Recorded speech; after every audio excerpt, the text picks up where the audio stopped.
Did you know that India, with its riches, attracted European powers centuries ago? But how did they get here? In the early 1500s, Portugal was the first to reach India, with Vasco da Gama's legendary journey in 1498. His landing at Calicut opened a sea route to India, bypassing dangerous land routes controlled by Arabs. The Portuguese established their dominance in trade, especially spices. They set up forts and controlled vital ports along the west coast of India. By the 1600s, other European powers, like the British and Dutch, entered the scene, sparking competition. But the British, with their East India Company, would eventually change the course of India's history forever. After Vasco da Gama's arrival, India became a battleground for European dominance. But who really took control before the Carnatic Wars? The Portuguese were the first to establish strongholds in India. They ruled Goa and monopolized the spice trade.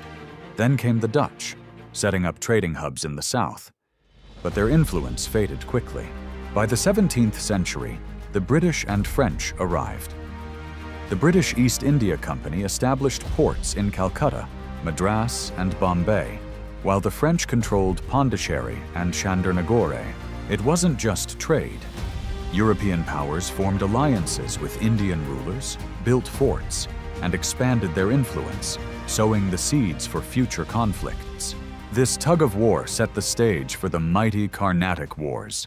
Before the Carnatic Wars, India was ruled by regional powers, while Europeans like the British and French fought to expand their influence. The First Carnatic War, 1746 to 1748, was the first major conflict between them in India, caused by their involvement in the War of Austrian Succession in Europe. The French, under the leadership of Joseph-François Dupleix, stunned everyone by defeating the British at the Battle of Adyar, near Madras in 1746. Their victory showed their military skills and strategy.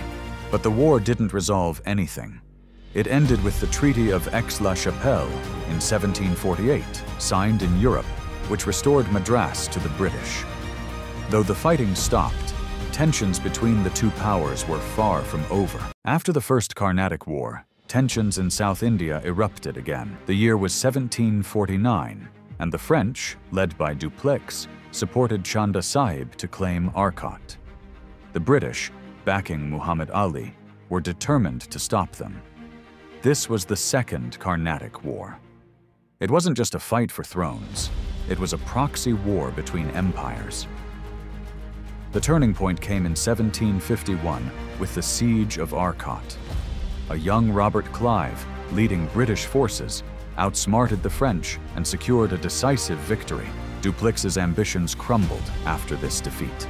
By 1754, the Treaty of Pondicherry ended the war, leaving the British stronger and the French weaker in South India. But this wasn't the end.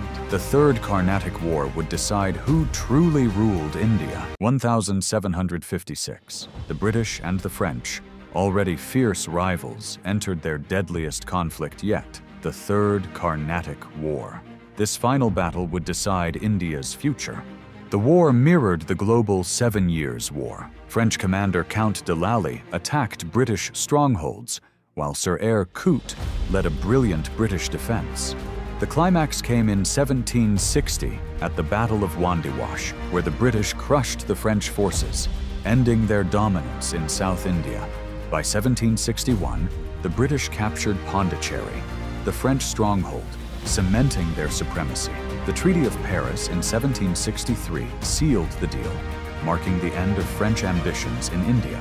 But this was only the beginning. In Bengal, a new storm was brewing, the legendary Battle of Plassey. Stay tuned to uncover how the British rose to power. Like, share, and subscribe for more thrilling history.